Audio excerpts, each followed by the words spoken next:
ராமானுஜதயா பாத்திரம் ஞான வைராகியபூஷணம் ஸ்ரீமத்வேங்கடநாதாரியம் வந்தே வேதாந்ததேசிகம் யோ நித்யமச்யுதபதாம்புஜயுக்மருக்ம வியாமோஹதஸ்ததிதராணி த்ரிணாய மேனே அஸ்மத்குரோர்பகவதோஸ்ய தயைகசிந்தோः ராமானுஜஸ்ய சரணௌ சரணம் பிரபத்யே.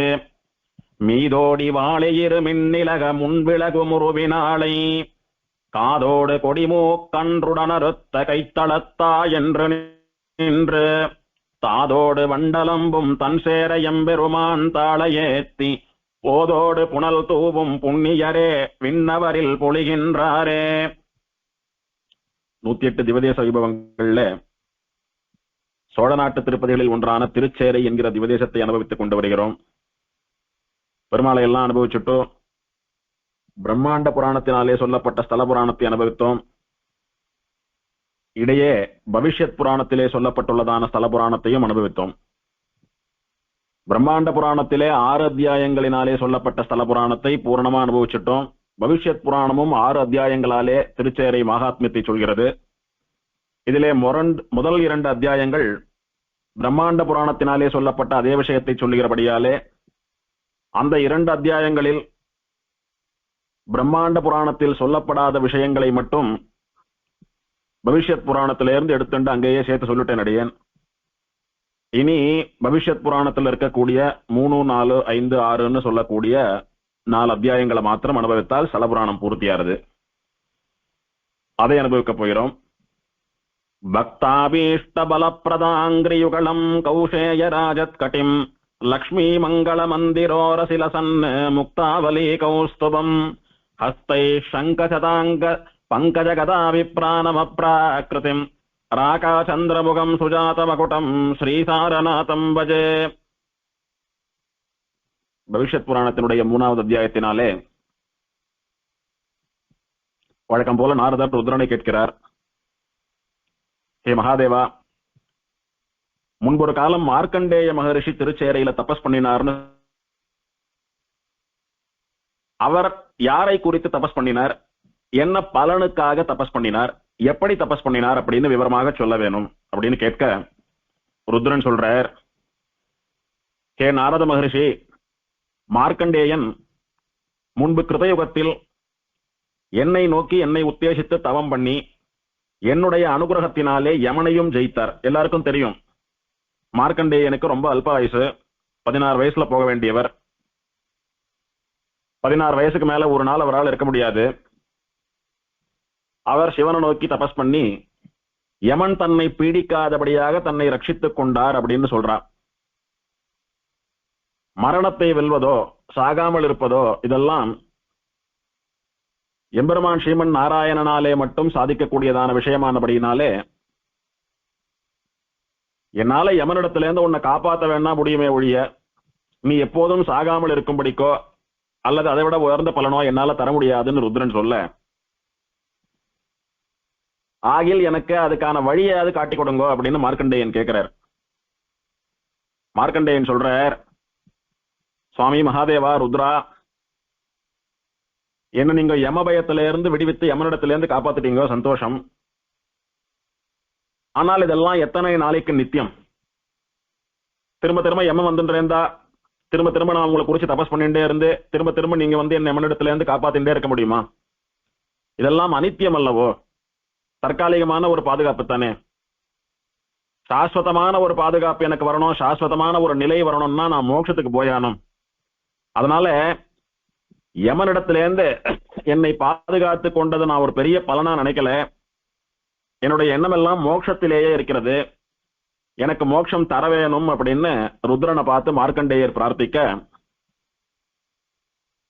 மோக்ஷம் இச்சே ஜனார்தனாத் அப்படின்னு வேதம் சொல்றது.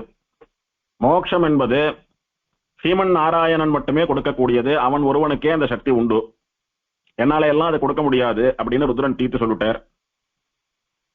ஆகில் மோட்சத்துக்கான வழியையாவது எனக்கு காண்பிக்க வேண்டும் அப்படின்னு மார்க்கண்டேயன் என்ன கேட்டான். நான் மார்க்கண்டேயனுக்கு சொன்னேன், ஹே மார்க்கண்டேயா, என்னுடைய பரம பக்தனே, காவேரி நதியினுடைய தெற்கு கரையிலே சாரக்ஷேத்திரம் அப்படின்னு பிரசித்தி பெற்ற ஒரு க்ஷேத்திரம் உண்டு. அந்த க்ஷேத்திரத்திலே உத்தமமான சார புஷ்கரணி உண்டு. அந்த சார புஷ்கரணி கரையிலே சாரநாதன் அப்படின்னு எம்பெருமான் ஸ்ரீமன் நாராயணன் சார விமானத்துக்கு கீழே கோயில் கொண்டிருக்கிறான். அந்த க்ஷேத்திரத்துக்கு போய் சார புஷ்கரணியிலே தீர்த்தமாடி சாரநாதனை சேவித்து அவனை குறித்து தியானம் பண்ணினால் உனக்கு மோட்ச லாபம் உண்டாகும். நான் மோட்சம் கொடுக்க அசக்தன், என்னால மோட்சம் தர முடியாது. ஆகையினாலே சாரன் என்று பெயரை உடைய சாரநாதனான விஷ்ணுவை போய் தியானம் பண்ணு அப்படின்னு நான் சொன்னேன். இதெல்லாம் ருத்ரன் நாரதனுக்கு சொல்லிட்டு இருக்கார். இதைத்தான் சுவாமி நம்மாழ்வார் காட்டினார். புக்கடிமையினால் தன்னை கண்ட மார்க்கண்டேயன் அவனை நக்கபிரானும் என்று உய்ய கொண்டது நாராயணன் அருளே. பரம சிவபக்தனா, பிறந்ததிலிருந்து சிவபக்தனா இருக்கக்கூடிய மார்க்கண்டேயன் தனக்கு மோட்சம் வேணும் என்று தன்னுடைய தெய்வமான ருத்ரனிடத்திலே சரணாகதி பண்ண, மோட்சம் தரக்கூடிய சக்தி எனக்கு இல்ல, ஸ்ரீமன் நாராயணனிடத்துல நீ தபஸ் பண்ணு, நானும் பெருமாள் இடத்துல உனக்காக பிரார்த்திச்சுக்கிறேன், புருஷகாரம் பண்றேன் அப்படின்னு சொல்லி ஸ்ரீமன் நாராயணனுடைய அனுகிரகத்தினாலே தான் தன்னுடைய பக்தனான மார்க்கண்டேயனுக்கு மோட்சத்தை பெற்று தந்தான். நக்கபினானும் அன்று உய்ய கொண்டது நாராயணன் அருளே. எம்பெருமான் ஸ்ரீமன் நாராயணனுடைய அனுகிரகம் இல்லைன்னா யார் ஒருத்தருக்கும் மோட்சம் கிடையாது. பிரபன்னா தன்யேஷாம் ந திசதி முகுந்தோ நிஜபதம் அப்படின்னு சுவாமி தேசிகன் சாதித்தார். முகுந்தன் மோட்சம் தரக்கூடியவனா இருக்க ஸ்ரீமன் நாராயணன் இருக்கானே, மோட்ச நாயகன், மோட்ச அதிபதி, அவன் ஒருவன் திருவடிகளை பிடித்துக் கொண்டால்தான் மோட்சம் அப்படின்னு சுவாமி தேசிகனும் இந்த விஷயத்தை தெளிவா சாதிச்சிருக்கார். இப்படி ருத்ரனாலே சொல்லப்பட்ட மார்க்கண்டேயன் அன்ன ஆகாரம் எல்லாம் இல்லாமல் மோட்சத்தையே விரும்பி சாரக்ஷேத்திரத்துக்கு வந்து சாரநாதன் எம்பெருமானை குறித்து விசேஷமான தபஸ் பண்ணி சார புஷ்கரணியில தினம் ஸ்நானம் பண்ணிண்டு தினம் சார விமானத்துக்கு அடியில இருக்கிற சாரநாத பெருமாளை சேவிச்சுண்டு பல வருஷ காலம் அந்த எம்பெருமானை அனுபவித்துக் கொண்டிருந்து அந்த சாரக்ஷேத்திரத்தினுடைய மகிமையினாலும் சார புஷ்கரணி தீர்த்த ஸ்நான மகிமையினாலும் சாரநாதனுடைய சேவை பெருமாளை சேவிச்சதனாலும் பல காலம் பெருமாள் திருவடிவாரத்துல கைங்கரியம் பண்ணிட்டு இருந்துட்டு கடைசியில மோட்சத்துக்கும் போனார் அப்படின்னு நாரதருக்கு ருத்ரர் சொல்றார். இன்னைக்கும் திருச்சேரையில பெருமாளுடையதான கர்ப்ப கிரகத்திலே பெருமாளுக்கு வலது புறத்திலே பெருமாள் திருவடிகளுக்கு கீழே மார்க்கண்டேய மகரிஷி அமர்ந்து கொண்டு அஞ்சலி அஸ்தமா கையை கூப்பிண்டு பெருமாளை சேவித்துக் கொண்டிருப்பதை அனுபவித்துக் கொண்டிருப்பதை இன்னைக்கும் சேவிக்கலாம். இப்படி பல கஷேத்திரங்கள்ல மார்க்கண்டேயன் எம்பெருமான சேவித்து எம்பெருமானுடைய அனுகிரகத்தினாலே மோட்சம் போனார். அதை ருத்ரன் சொல்றார். இது ஒரு வைபவம். இதுதான் மார்க்கண்டேயன் திருச்சேரையில வந்து தபஸ் பண்ணி மோட்சம் போனதான சரித்திரம். என்னுடைய பக்தனான மார்க்கண்டேயன் இங்கு தபஸ் பண்ணி மோட்சம் போனான்றது சரி, எனக்குமே இங்கு வந்துதான் பிரம்மத்தி தோஷம் போச்சுன்னு ருத்ரன் சொல்றார். முன்பு தக்ஷ பிரஜாபதியினுடைய தலையை அறுத்து சம்ஹாரம் பண்ணினபடியினாலே வீரபத்ரனாலே எனக்கு நேர்ந்ததான பிரம்மத்தி தோஷம் என்னை சூழ்ந்து கொண்டிருந்தது. என்ன பண்ணினா அந்த பிரம்மத்தி தோஷமானது என்னை விட்டு போகும் அப்படின்னு கலங்கிய மனசோடு கூட நான் அவஸ்தப்பட்டுக் கொண்டிருந்த போது பிரம்மாவானவர் சாரக்ஷேத்திரத்துக்கு போனா உன்னுடையதான பிரம்மத்தி தோஷம் நீங்கும்னு எனக்கு தியானத்தின் மூலமாக சொல்ல, நான் யோக திருஷ்டியினாலே திருடமா தியானம் பண்ணி இந்த சாரக்ஷேத்திரத்தினுடையதான மகிமையை உணர்ந்து கஷேத்திரங்களுக்குள்ளே மிகவும் உயர்ந்ததான சாரக்ஷேத்திரத்துக்கு வந்து இங்கே தபஸ் பண்ணி என்னுடைய கையாலே ஒரு புஷ்கரணியை ஏற்படுத்தி அந்த தீர்த்தத்திலே ஸ்நானம் எல்லாம் பண்ணி சார புஷ்கரணியிலே தீர்த்தமாடி சாரநாதனை சேவித்து அவனுடைய அனுகிரகத்தினாலே பிரம்மத்தி தோஷம் நீங்க பெற்றேன். என்னுடைய பிரம்மத்தி தோஷம் நீங்கின கஷேத்திரம் இது. எனக்கு மட்டுமல்ல, என்னுடைய தகப்பனாரும் இந்த லோகத்தை சிருஷ்டிக்கக்கூடிய சிருஷ்டிகர்த்தாவுமான பிரம்மா இருக்கிறாரே, அந்த பிரம்மாவானவர் எந்த கஷேத்திரத்தினுடைய புஷ்கரணி மண்ணை எடுத்து குடம் பண்ணி அதிலே வேத சாஸ்திரங்களை எல்லாம் வைத்து ரட்சித்தாரோ, அந்த குடம் வைக்கப்பட்டதாலே எந்த இடம் கும்பகோணம் என்று சொல்லப்பட்டு பிரசித்தியாக வழங்கப்படுகிறதோ அந்த சாரக்ஷேத்திரத்திலேயே என்னுடைய பிரம்மத்தி தோஷத்திற்கு சாந்தி உண்டாகும் அப்படின்னு நிச்சயமாக நான் யோகத்தின் மூலமாக தீர்மானம் பண்ணி இங்கே வந்து சாரநாதனை சேவித்து பிரம்மத்தி தோஷத்திலிருந்து விடுபட்டு எப்போதும் இந்த கஷேத்திரத்துல என்னால நிர்மாணம் பண்ணப்பட்ட ஷம்பூ தீர்த்தம் அப்படின்னு சொல்லக்கூடிய என் பேரை கொண்ட தீர்த்தத்தினுடைய கரையிலே சாரநாதன் எம்பெருமானை நோக்கி தபஸ் பண்ணி கொண்டு அவனையே சேவித்துக் கொண்டு இப்பொழுதும் இவ்விடத்திலே நான் வசிக்கிறேன் அப்படின்னு ருத்ரன் சொல்றார். இன்னைக்கும் இந்த திருச்சேரையில சார பரமேஸ்வரன் அப்படின்ற பேர்ல ருத்ரனுக்கு கோவில் உண்டு. எப்படியானா வீக்ஷாரண்ய கஷேத்திரம்னு சொல்லக்கூடிய புலூரில் ஹிருத்தாபநாசினி புஷ்கரணி கரையில் வைத்திய வீரராக அவனை தியானம் பண்ணிக்கொண்டு தீர்த்தீஸ்வரன் என்கிற பெயரிலே ருத்ரன் அங்கே இருக்கிறாரோ, அதுபோல சம்பூ தீர்த்த கரையிலே சாரபரமேஸ்வரன் என்கிற பெயரிலே சாரநாதனை தியானம் பண்ணிக்கொண்டு சாரநாதனுடைய அனுகிரகத்தினாலே பிரம்மத்தி தோஷம் கழியப்பெற்ற ருத்ரனானவர் இங்கே பக்தராக இருந்து கொண்டிருக்கிறார். அது அவர் வாயாலே சொல்றார். இன்னைக்கும் இங்க நான் வசிக்கிறேன் அப்படின்னா எப்போதும் அங்க இருக்கிறார் அர்த்தம். இது ஒரு பெருமை இந்த கஷேத்திரத்துக்கு. சிருஷ்டிகர்த்தாவான பிரம்மாவும் இந்த கஷேத்திரத்துக்கு வந்து பயன்பெற்றார். பெருமாளானவர் பிரளய காலம் வரது, சிருஷ்டிக்கெல்லாம் மூலமான வேத சாஸ்திரங்கள் ஆகமங்களை எல்லாம் வைத்து ரட்சிக்க வேணும், அதற்காக ஒரு புண்ணிய தீர்த்தத்தினுடைய மண் எடுத்து குடம் பண்ணி அதுல எல்லாத்தையும் போட்டு நிரப்பி வைன்னு சொன்ன போது, எத்தனையோ புண்ணிய கஷேத்திரங்களுக்கு போய் புண்ணிய தீர்த்தங்களுடைய மண்ணை எடுத்து குடம் பண்ணின போது எல்லாம் உடைஞ்சு போயிடுது. கடைசியில இந்த சாரக்ஷேத்திரத்தினுடைய மகிமையை சாரநாதனுடைய வாயாலே கேட்ட பிரம்மா சாரக்ஷேத்திரத்துக்கு வந்து சாரபுஷ்கரணி மண்ணை எடுத்து பண்ணின போது அந்த குடம்தான் உடையாமல் நின்று சிருஷ்டிகாரியம் நடந்தது.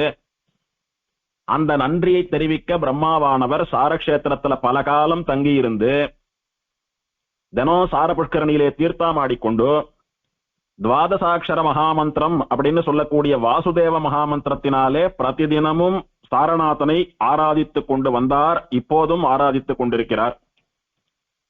மார்க்கண்டேயன் மட்டுமில்லாம, ருத்ரன் மட்டுமில்லாம, பிரம்மாவும் கூட துவாதசாட்சர மகாமந்திரம்னு சொல்லக்கூடிய வாசுதேவ மந்திரத்தினாலே பிரதிதினமும் ஒரு நாளும் சாரநாதன் எம்பெருமானை ஆராதனம் பண்ணி கொண்டிருப்பதாக ருத்ரன் சொல்றார்.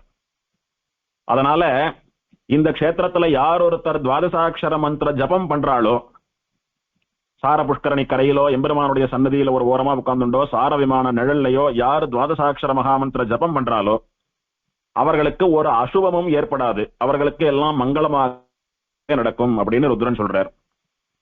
பிரகலாத ஆழ்வானும் கூட முன்னொரு காலத்தில் சாரக்ஷேத்திரத்தை அடைந்து எம்பெருமானை சேவித்து அனுகிரகம் பெற்றிருக்கிறான். பிரகலாத ஆழ்வான் சாரக்ஷேத்திரத்துக்கு வந்து சாரபுஷ்கரணியிலே தீர்த்தாமாடி அஷ்டாட்சர மகாமந்திரம்னு சொல்லக்கூடிய நாராயண அஷ்டாட்சரி மந்திரத்தினாலே எம்பெருமான் சாரநாதனை தியானம் பண்ணி சாரநாதனை சேவித்து இந்த சாரக்ஷேத்திரத்தினுடைய மகிமையாலும் சார தீர்த்தத்தினுடைய பெருமையாலும் சாரநாதனுடைய தர்சனத்தாலும் மோட்சத்துக்கு துல்லியமான ஆனந்தத்தை இந்த கஷேத்திரத்திலேயே அனுபவித்துக் கொண்டு பல காலம் இங்கு இருந்தான். அப்புறம் மோட்சம் போனான் அப்படின்றத அதையும் நாரதருக்கு ருத்ரன் சொல்றார். இதெல்லாம் முன்பு யுகங்கள்ல நடந்த விஷயங்கள், கிருத்தயுகம் முதலான பழைய யுகங்கள்ல நடந்த விஷயங்கள். இப்போ கலியுகத்திலே 3 லோகங்களிலும் பிரசித்தி பெற்றவனா சத்கீர்த்தி வர்தனன்னு சொல்லக்கூடிய ஒரு உத்தமமான சோழ தேசத்து ராஜா இருந்தான். சத்கீர்த்தி வர்தனன், உலகமெங்கும் நிரம்பிய நல்ல புகழை உடையவன். இவன் புகழ் லோகமெல்லாம் பரவி இருந்தது. அவ்வளோ நல்லவன், அவ்வளோ சாமர்த்தியமா ராஜ்யம் பண்ணினவன். அவன் உண்மையே பேசுறவன், கோபத்தை வென்றவன், கோபமே வராதவனுக்கு, பொறுமையே வடிவானவன், பாபம்னா என்னன்னு தெரியாது, ஒரு பாபமும் பண்ணாதவன், ஒரு பாபமும் அறியாதவன். அவருக்கு ஒரு பாவமும் தெரியாதுன்னு சொல்ற போது பாவம் பண்றது வேற, அதை விட வசத்தி பாவம்னா என்னன்னு தெரியாம இருக்கிறது. அத்தனை புண்ணியாத்மா. வேதம், வேதங்களினுடைய அங்கங்கள் இதெல்லாம் முறப்படி ஆச்சாரியனிடத்துல பயின்றவன் சத்திரியனானபடியினாலே. தனுர்வேதம்னு சொல்லக்கூடிய வில் வித்தையிலே சமர்த்தன், தர்மவான், நிறைய தர்ம காரியங்களை பண்ணி தர்ம சம்ரட்சணம் பண்ணவன். உலகத்தில் இருப்பவர்களுக்கெல்லாம் இவனை பார்த்தா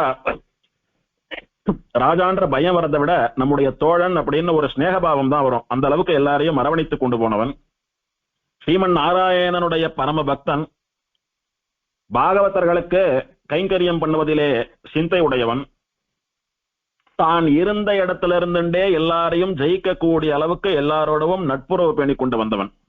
இவன் யுத்த காலத்துக்கு போய் ஆயுதத்தை ஏந்தி சண்டை போட்டுதான் மற்றவர்களை ஜெயிக்கணும்ன்றது இல்லை, இருந்த இடத்துல இருந்தே எல்லாரையும் ஜெயிச்சுடுவான். அப்பேற்பட்ட சமர்த்தனான ராஜா.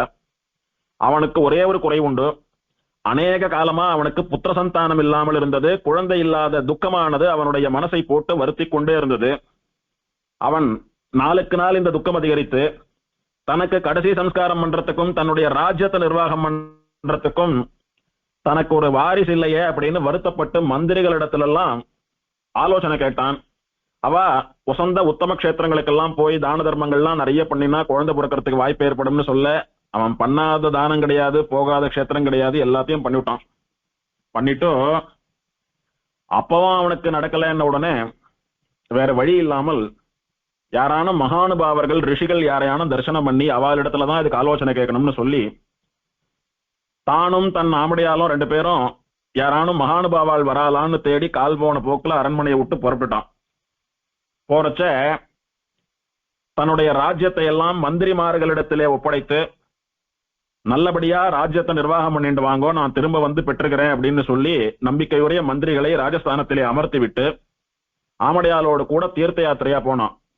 இனி குழந்தை செல்வம் பெறாமல் குழந்தை பெறாமல் அரண்மனைக்கு திரும்ப கூடாதுன்ற திருட சங்கல்பத்தோட ஆமடையால் அழிச்சுண்டு உடுத்தின வஸ்திரத்தோட புறப்பட்டு போயிட்டான். கையில ஒன்னும் பைகை எல்லாம் எடுத்துக்கல. அப்படி போறச்ச பல தீர்த்தங்கள்ல ஸ்நானம் பண்ணிட்டு போன போது ஒரு இடத்துல வனத்துல ஏகாந்தமா தபஸ் பண்ணிட்டு இருக்கிற மார்க்கண்டேய மகரிஷியை சந்தித்தான். பெரிய மகானுபாவராக இருக்கிறார். யாரானும் ரிஷியை மகானை நேர்ல சேவித்து குழந்தை செல்வத்துக்கான வழியை பிரார்த்திக்கலான்னு வந்த போது இந்த மகான் கண்ணில் பட்டிருக்கார், பெருமாளா பார்த்து இவர் அனுப்பியிருக்காருன்னு சொல்லி அவரை சேவித்தான்.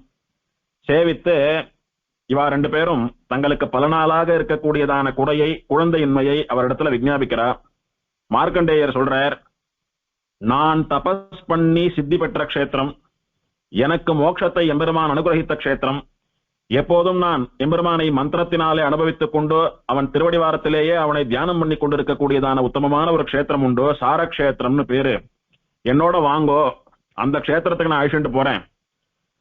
அந்த க்ஷேத்திரத்தினுடைய மகிமையினாலே அந்த எம்பெருமானுடைய அனுகிரகத்தினாலே உங்களுடையதான குறை நிச்சயம் தீரும் அப்படின்னு சொல்லி மார்க்கண்டேய மகரிஷி சத்கீர்த்தி வர்தனையும் அவனுடைய ஆமடையாலையும் அழிச்சுண்டு திருச்சேரைக்கு போறார். போய் சார புஷ்கரணி கரையில நின்று மார்க்கண்டேயர் சொல்றார், ஹே ராஜா, இந்த பரம பவித்திரமான சார புஷ்கரணியிலே தீர்த்தம் பண்ணி தினம் நீராடி சார விமானத்து நிழல்ல இருக்கிற சாரநாதனை சேவிக்கிறபடியினாலே இந்த சாரக்ஷேத்திர வாசம் இங்கேயே வசிச்சுண்டு தீர்த்தமாடிண்டு பெருமாளை சேவிச்சுண்டு பிரதட்சணங்கள் பண்ணிட்டு வந்தேன்னா கஷேத்திரம் தீர்த்தம் பெருமாள் இவா 3 பேருடைய மகிமையினாலே உனக்கு அதி சீக்கிரமாக புத்திரலாபம் உண்டாக போகிறது. உண்டாகும்னு சொல்லல, ஒருவேளை உண்டாகலாம்னு சொல்லல, உண்டாக போகிறதுன்னு நடக்கிற விஷயத்த முன்னாடியே தெரிஞ்சுண்டவரா.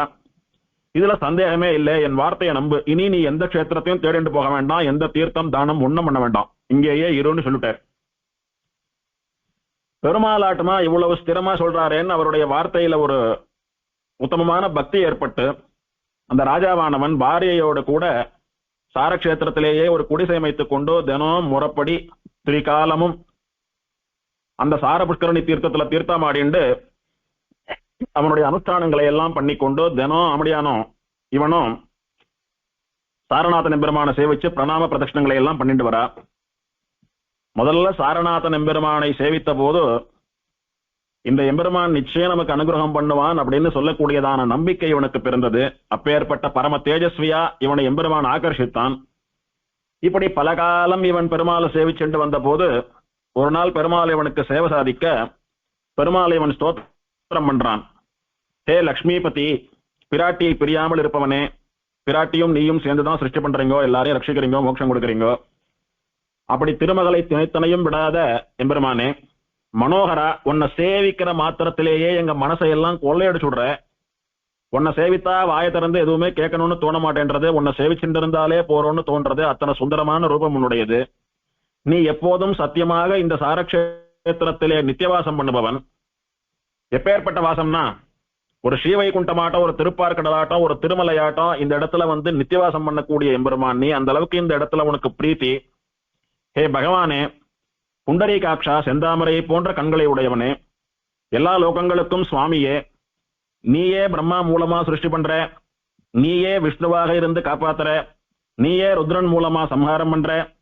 இப்படி 3 தொழில்களையும் பண்ணக்கூடிய எம்பெருமானே, உன்னுடைய அனுகிரகத்தினாலதான் இந்த லோகங்கள்லாம் இயங்குறது. இந்த லோகத்துல ஆத்மாக்கள், ஆத்மாவல்லாத வஸ்துக்கள் இருக்கக்கூடிய அத்தனைக்கும் நீதான் ஆத்மாவா இருந்துருக்க. இது எல்லாமே உன்னுடைய சரீரம். நீதான் எல்லாத்துக்குள்ளேயும் அந்தர்யாமியா இருந்துருக்க. உனக்கு ஒரு தோஷமும் கிடையாது, உன்னிடத்திலே குறை என்பதே கிடையாது. அப்படி எந்த தோஷமும் இல்லாதபடியினாலதான் எல்லாரையும் ஒரே மாதிரி பாவிச்சுண்டு எல்லாருக்கும் ஆத்மாவாக இருந்து கொண்டிருக்கிறாய். பிரம்மாவானவர் சிருஷ்டி கடவுளா இருக்காரே, அவர் உன்னை ஆராதித்து உன்னுடைய அனுகிரகத்தினாலேதான், உன்னுடைய அனுகிரகத்தின் சொல்பம், அதாவது நீ பண்ணின கொஞ்சம் அனுகிரகத்தினாலேயே அவர் சிருஷ்டி பண்ணக்கூடிய சாமர்த்தியத்தை அடைந்து விட்டார். என்னதான் நீ பிரம்மாவை பார்த்து சிருஷ்டி பண்ணுன்னு சொன்னாலும் சிருஷ்டி பண்ணக்கூடிய சாமர்த்தியம் பிரம்மாவுக்கு வரணும். அதுவும் உன்னுடைய அனுகிரகத்தினாலே தான் அவருக்கு கிடைத்தது. ஈஸ்வரன் சொல்லக்கூடிய ருத்ரன் கூட நீண்ட காலம் உன்னை ஆராதித்துத்தான் பூதகணங்களுக்கும் பிரமத கணங்களுக்கும் பிசாச கணங்களுக்கும் அதிபதியாக இருக்கக்கூடியதான தன்மையை அடைந்தார். ஹே எம்பெருமானே சாரநாதா, இந்திரன் முதலான திக்பாலகால்லாம் கூட உன்னுடைய அனுகிரகத்தினாலதான் அந்த ஸ்தானத்துக்கு வந்து மற்ற தேவதைகள்லாம் அவளை பூஜிக்கும்படியான ஒரு உன்னத நிலையில இருக்கா. ஹே லட்சுமி நாராயணா, நீதான் எல்லாத்துக்கும் காரணம், காரணமும் நீயே, காரியமும் நீயே. ஹே கேசவா, பிரம்மாவுக்கும் ருத்ரனுக்கும் சுவாமியானவனே, எல்லாருக்குள்ளே அந்தர்யாமியா இருந்து எல்லாரையும் நீதான் ஏவர, உன்னுடைய ஏவுதல்னாலதான் எல்லாம் காரியம் பண்ணிட்டு இருக்கா. உன்னுடைய மாயைக்கு வசப்பட்டவா உன்னை அறிந்து கொள்ள முடியாமல் எப்போதும் தத்தளித்துக் கொண்டிருக்கிற சம்சார கடல்லையே மூழ்கி அழிஞ்சு போறா. உன்னுடைய மாயையை வென்ற உன்னுடைய பக்தர்கள் உன் திருவடிவாரத்துக்கு வந்து சேரறா. அப்படி ஆச்சரியமான ஒரு விசேஷமான சக்தி உடையவன் நீ. உன்னுடைய மாயா சக்தி பிரம்மருத்ராதிகளாலும் ஜெயிக்க முடியாதபடியான பெருமையுடைய சக்தி. எவன் பிரம்மா, ருத்ரன், இந்திரன் முதலான மற்ற தேவதைகளை பூஜை செய்து அவர்களாலே ஒரு சிறு பலனை அடைகிறானோ அந்த பலனும் அவர்களுக்கு அந்தர்யாமியாக இருக்கக்கூடிய நீ தந்தது. ஆக பிரம்மருத்ராதிகள்லேருந்து ஆரம்பித்து சாதாரண ஜீவர்கள் வரைக்கும் எல்லாருக்கும் அந்தர்யாமியா சர்வ ஆத்மாவாக இருக்கக்கூடிய உமக்கு என்னுடைய நமஸ்காரம். எம்பெருமானே, நிறைய சொல்லி என்ன, எல்லாமே நீர்தான், சர்வ ரூபி நீர், சர்வ ஆத்மகர் நீர், சர்வமும் நீர்தான். எதெல்லாம் உண்டோ எதெல்லாம் தெரியுமோ எல்லாம் நீதான். அப்பேற்பட்ட எம்பெருமானே உனக்கு நமஸ்காரம் அப்படின்னு விசேஷமா எம்பெருமானை தன்னுடைய பக்தியினாலே வேத வேதாந்தங்களின்படி ஸ்தோத்திரம் பண்ணினான். வேதத்தை வாசிச்சிருக்கான், காலக்ஷேபம் எல்லாம் பண்றான், வேத அங்கங்கள்லாம் தெரியும், முறைப்படி ஆச்சாரியனிடத்துல பயின்றவன். அதனால வேதங்களானது பரமாத்மாவை எப்படியெல்லாம் ஸ்தோத்திரம் பண்றதோ அந்த ஸ்தோத்திரங்களை எல்லாம் சொல்லி ஒரு ஸ்துதி பண்ணி அந்த வேதத்திலே கொண்டாடப்படுகிற பரதெய்வம் நீதான்னு சாரநாதனை முறைப்படி ஸ்தோத்திரம் பண்ணினான். பண்ணிட்டு சாஷ்டாங்கமா விழுந்து சேவித்து பல பிரதட்சணங்களை பண்ணினான். ஆச்சரியத்தோடு பகவான் சாரநாதன் சத்கீர்த்தி வர்தனன்னு சொல்லக்கூடிய அந்த ராஜாவை பார்த்து சொல்றார், ஹே ராஜா, உன்னுடைய இந்த ஸ்தோத்திரத்தினால நான் சந்தோஷத்தை அடைந்தேன். என்ன உள்ளது உள்ளபடி நீ ஆச்சரியமா புகழ்ந்திருக்கிறாய், ரொம்ப சந்தோஷம். என்ன வரம் வேண்டும், எதுக்காக தபஸ் பண்ண, எதுக்காக ஸ்தோத்திரம் பண்ண, உனக்கு வேண்டிய வரத்தை கேள் அப்படின்னு பெருமாள் சாதிக்கிறார். ராஜா சொல்றான், ஹே சுவாமி சாரநாதா, எனக்கு குழந்தை பாக்கியம் வேணும், இதுவே எனக்கு உயர்ந்த வரம். இந்த லோகத்திலே பேரும் புகழும் என்னென்னவெல்லாம் வேணுமோ அதெல்லாம் போதுன்ற அளவுக்கு அடைஞ்சுட்டேன்.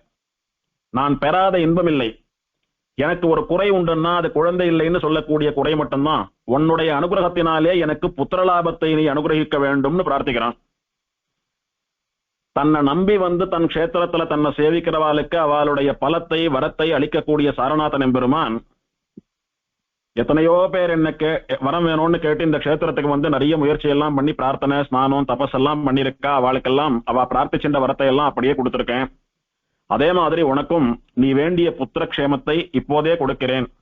இன்று முதல் உன்னுடைய மனைவியானவள் கர்ப்பம் தரித்து ஊர் போற்றக்கூடிய ஒரு உத்தமமான பிள்ளை உனக்கு பிறப்பான் அப்படின்னு சொல்லிட்டு பெருமாளானவர் சாரநாதன் சொல்லக்கூடிய திருநாமத்தோட சார விமானத்துக்கு கீழே இன்றும் கூட நின்று கொண்டிருக்கிறார். அதாவது பெருமாள் இவனுக்கு சேவை கொடுத்துட்டும் மறைஞ்சுடல, பின்னானாரும் வணங்கும் சோதியாக இன்னைக்கும் சாரக்ஷேத்திரத்துல எழுந்தருள் இருக்கிறான் அப்படின்னு நாரதருக்கு ருத்ரன் சொல்றார். இந்த ராஜாவும் மனைவியோடு கூட பல காலம் இந்த கஷேத்திரத்திலே வசித்துக் கொண்டு பெருமாளை சேவிச்சுருக்கான். பெருமாள் சாட்சியது போல உடனே மனைவியானவள் கர்ப்பவதியாகி உத்தமமான ஒரு ஆண் குழந்தை பிறக்கிறது. அந்த குழந்தைய பெருமாள் திருவடிகளில் சமர்ப்பித்து பெருமாளுடைய அனுகிரகத்தோடு கூட பெருமாளுடைய நியமனத்தை பெற்றுக்கொண்டு இவா தங்க ஊருக்கு போறா, சொந்த ஊருக்கு போறா. போய் தங்களுடைய பிள்ளைய ஆசாசியா வளர்த்துண்டு வரா. தன்னை போலவே உத்தமமான ஒரு மகாராஜாவா தன்னுடைய பிள்ளையை வளர்த்து அவனுக்கு யவராஜ்ய பட்டாபிஷேகம் இளவரசனாக முடிசு விட்டு வித்து, இளவரசனா கொஞ்ச காலம் அவன் ராஜ்யம் பண்றதை பார்த்து அவனை திருத்தி பணிகொண்டு, இதுக்கு மேல நாம ராஜ்யபாரத்தை ஏற்க வேண்டாம், நாமளும் ஆமடியாலும் சாரநாதன் எம்பெருமான் திருவடிவாரத்துல போய் பெருமாளை சேவிச்சுண்டு அவன் அனுகிரகத்தினால மோட்சம் போறதுதான் நமக்கு இதுக்கு மேல லட்சியமா இருக்கணும் அப்படின்னு தீர்மானம் பண்ணி மந்திரிகளை எல்லாம் கூட்டு தன்னுடைய குமாரனுக்கு பட்டாபிஷேகம் பண்ணி வைத்து அவன மகாராஜாவா ஸ்தானத்துல உட்காத்தி வச்சுட்டு ராஜ்யபாரத்தையும் குடும்ப பாரத்தையும் மகனிடத்திலே ஒப்படைத்து விட்டு கணவனும் மனைவியுமா இவா ரெண்டு பேரும் விடைபெற்றுக் கொண்டு சாரக்ஷேத்திரத்துக்கு வந்து அங்கேயே நிரந்தரமா வாசம் பண்ணிண்டு தினம் சாரநாதனை சேவிச்சுண்டு அவனுக்கு கைங்கரியம் பண்ணிண்டு காலங்கழிக்கிறான். இப்படி பத்னியோடு கூட திருச்சேரைக்கு வந்த இந்த சத்கீர்த்தி வர்தனன் ரொம்ப காலம் அங்க வாசம் பண்ணிண்டு 5 சிகரங்களை உடையதான ஸ்வர்ணமயமான விமானத்தை, சார விமானத்தை தன்னுடைய கையாலே நிறுவினான். ஏற்கனவே விமானம் இருக்கு, அதை பொன் வேய்ந்து ஸ்வர்ணமயமான விமானமாக அமைக்கிறான்.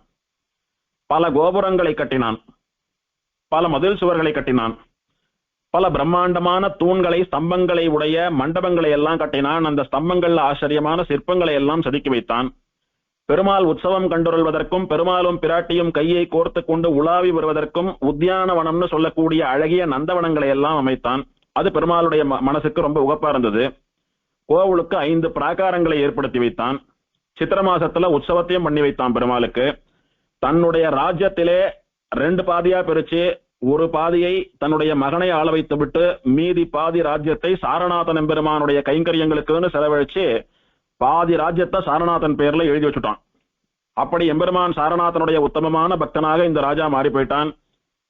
இந்த சாரநாதன் எம்பெருமான சேவிக்கிறதுக்கு வர மகர்ஷிகள் என்ன, தேவதைகள் என்ன, பிராமணர்கள் என்ன, மற்ற மனுஷா என்ன, இவெல்லாம் இங்க வந்தான்னா மனசு நிறைந்து போகும்படியா அவாவாளுடைய ஆச்சார அனுஷ்டானத்திற்கு தகுந்தபடி பானசாலைகளும் அன்னசாலைகளையும் ஏற்படுத்தி வைத்தான்.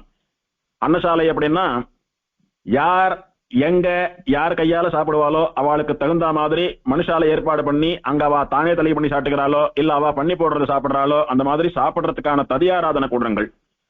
ரிஷிகள் அவ யார் கையால வாங்கி சாப்பிடுவாளோ அந்த மாதிரியான ஒரு ஆச்சாரக்காரால கொண்டு அவளுக்கு தனியா ஒரு போஜனசாலை. பிராமணா அவளுக்கு பண்ணி போடுறதுக்கு ஆச்சாரமான பிராமணா, அவ பண்றதை இவா சாப்பிடுறா, இல்ல இவாளே தனியா பண்ணி சாப்பிடணும்னா அவளுக்கு அந்த பாத்திர வசதி, தீர்த்த வசதி, சௌகரியம் அதெல்லாம் இல்ல யார் போட்டாலும் யார் வேணாலும் சாப்பிடலாம்னா பொதுவா சமபந்தி போஜனம்னு சொல்லக்கூடிய அன்னதானம், எல்லாரும் சாப்பிடலாம், எத்தனை பேர் வேணாலும் சாப்பிடலாம், பசியாறி போகலாம் அப்படின்னு பலவிதமான அன்னசாலைகள். அவளுக்கு தகுந்தபடி நிறைய அன்னசாலை.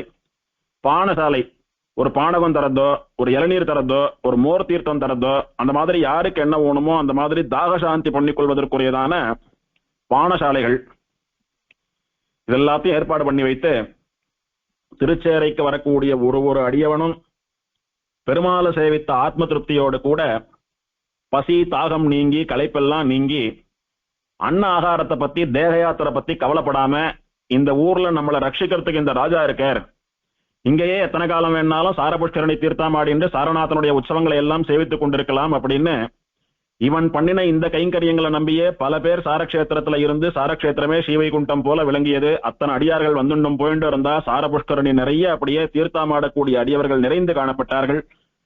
இப்படி உற்சவங்களை எல்லாம் பண்ணி வைத்து எம்பெருமானுக்கு தீர்த்தவாரின்னு சொல்லக்கூடிய அவபிரத ஸ்நானத்தையும் பண்ணி வைத்து உற்சவ பூர்த்தி பண்ணினான். இவன் பண்ணக்கூடிய உற்சவ காலங்கள்ல ராஜாவாத்து விருந்து மாதிரி அரண்மனையில நடக்கிற கல்யாண மாட்டமா இருக்கும் திருச்சேரைன்னு சொல்லக்கூடியதான திவதேசம். அத்தனை தூரம் பக்தாளுக்கு கைங்கரியம் பண்ணிட்டு இருந்தான். இதுதான் ததீய ஆராதனம்னு சொல்லக்கூடியது. பகவானுடைய ஆராதனத்தை காட்டிலும் பாகவதாளுடைய ஆராதனை வசந்ததுன்னு சொல்றோமே, எல்லாரும் பாகவதால். எம்பெருமானை சேவிக்க வர ரிஷிகள், தபஸ்விகளா விசேஷ சக்தி உடைய ரிஷிகள், நித்தியசூரிகள், தேவர்கள், மனுஷியால பிராமணா, சத்திரியா, வைசியா முதலான ஜாதி பேதங்கள், ஸ்திரீ புருஷா முதலான பேதங்கள், பணக்காரா, ஏழைகள், ராஜா, ஆசிரியர் முதலான பல ஸ்டேட்டஸ், இந்த மாதிரி எதுல இருக்கிறவாளா வந்தாலும் சரி அவாளுக்கு தகுந்தபடி அவாவா ஆச்சாரத்திற்கும் அவாவாளுடைய நிஷ்டைக்கும் ஒரு பங்கமும் இல்லாமல் எல்லோரும் ஆராதிக்கப்பட வேணும். மகான்களுக்கு மட்டும்தான், மற்றவாளுக்கெல்லாம் கிடையாது. பண்டிதாளுக்கு மட்டும்தான், ஞானம் இல்லாதவாளுக்கு ஒன்றும் கிடையாது. பணக்காராளுக்கு மட்டும்தான், ஏழைகளுக்கு ஒன்றும் கிடையாது. பிராமணாளுக்கு மட்டும்தான், இதராளுக்கு ஒன்றும் கிடையாது. அப்படின்ற பேதமே கிடையாது. யதா தர்மசாஸ்திரப்படி அவாவாளுடைய ஆச்சார அனுஷ்டானத்திற்கு பங்கம் இல்லாமல் வரவா எல்லாருக்கும் எல்லா விதமான திருப்திகளும் ஏற்படணும். இப்படிதான் மனசுல ஒரு குறை இல்லாம ஒருத்தருக்கு ஒருத்தர் ஒரு குறை இல்லாதபடிக்கு பாகவதால ஆராதனம் பண்ணணும். இவன் ராஜாவானபடியினாலே 4 வர்ணங்களையும் சேர்த்து ஆண்டவனானபடியினாலே யாருடைய மனசுக்கும் குறையில்லாமல் எப்படி எல்லாரையும் பேலன்ஸ் பண்ணி ஆராதனம் பண்ணிட்டு போறதுன்ற விஷயத்த நன்னா தெரிஞ்சின்றிருந்தான். ஒரு அடியவருக்கும் ஒரு குறையும் வராதபடிக்கு எல்லாரையும் ஆராதனை பண்ணிட்டு வந்தான். இது உத்தமமான பாகவத ஆராதனம். ஆக சாரநாதன் பெருமான்னு சொல்லக்கூடிய பகவானுடைய ஆராதனத்தோடு கூட அவனுடைய அடியார்களான பாகவத ஆராதனத்தையும் விசேஷமாக பண்ணிக்கொண்டு எழுந்தருள் இருந்தான் இந்த ராஜா. எழுந்தருள் இருந்தான்னு தான் சொல்லணும். ஏன்னா இத்தனை பாகவத பக்தி இருக்கக்கூடியவன் திருமங்கையாழ்வாரை போல போற்றக்கூடியவன் தான் சொல்லணும்.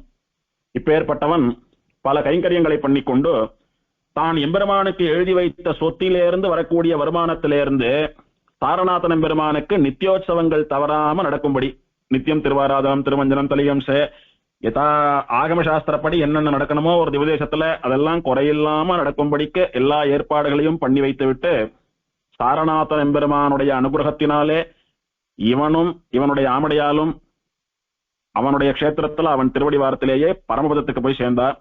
சாரநாதன் எம்பெருமான் அவ 2 பேருக்கும் மோட்சம் கொடுத்தார். இப்படி சாரக்ஷேத்திரமானது, சார தீர்த்தமானது, சாரநாதனான எம்பெருமான் வந்து சேவிக்கிற அடியவர்களுக்கு மோட்சம் தரக்கூடியவன் அப்படின்றத ஸ்தல புராணத்துல சொல்லப்பட்டதான விஷயத்தை பலமுறை எம்பெருமான் நிரூபித்திருக்கிறான். அதுதான் ஆழ்வார் சொன்னார். சாரநாதன் எம்பெருமானுடைய திருவடிகள்ல பக்தியோடு கூட ஆராதனம் பண்றவாளுக்கு மோட்சம் நிச்சயம் அப்படின்னு பெரிய திருமொழியில கலியனும் சொன்னார். அப்பேற்பட்ட உத்தமமான எம்பெருமான் இவன். இப்போ நாரதர் ருத்ரனை பார்த்து கேட்கிறார், சுவாமி மகேஸ்வரா, நீங்க திரும்ப திரும்ப தீர்த்த பிரபாவம் தீர்த்த பிரபாவம்னு சொல்லிண்டே வரீங்க. அப்படி இந்த சார கஷேத்திரத்துல எத்தனை தீர்த்தங்கள் இருக்கின்றன? சார புஷ்கரணி மட்டும்தான் உண்டா, வேற ஏதானும் தீர்த்தங்கள் உண்டா? அப்படி வேற ஏதானும் தீர்த்தங்கள் இருந்தா எத்தனை தீர்த்தங்கள், அவைகளுடைய பெயர் என்ன, அந்த தீர்த்தங்களுக்கு யார் தேவதை, அந்த தீர்த்தங்களை ரட்சிக்கிறவா யாரு, அதனுடைய மகிமை என்னன்றதையெல்லாம் எனக்கு விவரமா சொல்லணும் அப்படின்னு தீர்த்த மகிமையை கேட்கிறார். ஸ்தல புராணம்னு வந்துட்டா 3 விஷயங்கள் ரொம்ப முக்கியமானது. ஒன்னு க்ஷேத்திர மகிமை, க்ஷேத்திரத்துக்குன்னே ஒரு பெருமை இருக்கும். அந்த மாதிரி மகிமை இருக்கக்கூடிய க்ஷேத்திரங்கள்ல தான் பெருமாள் வந்து சேர்றார். இப்ப திருமலை அப்படின்னா, பெருமாள் திருமலைக்கு வருவதற்கு முன்னாலேயே திருமலை ஒரு மகா உத்தமமான க்ஷேத்திரம். அதனாலதான் அதை தேர்ந்தெடுத்து பெருமாள் அங்க வர்றார்.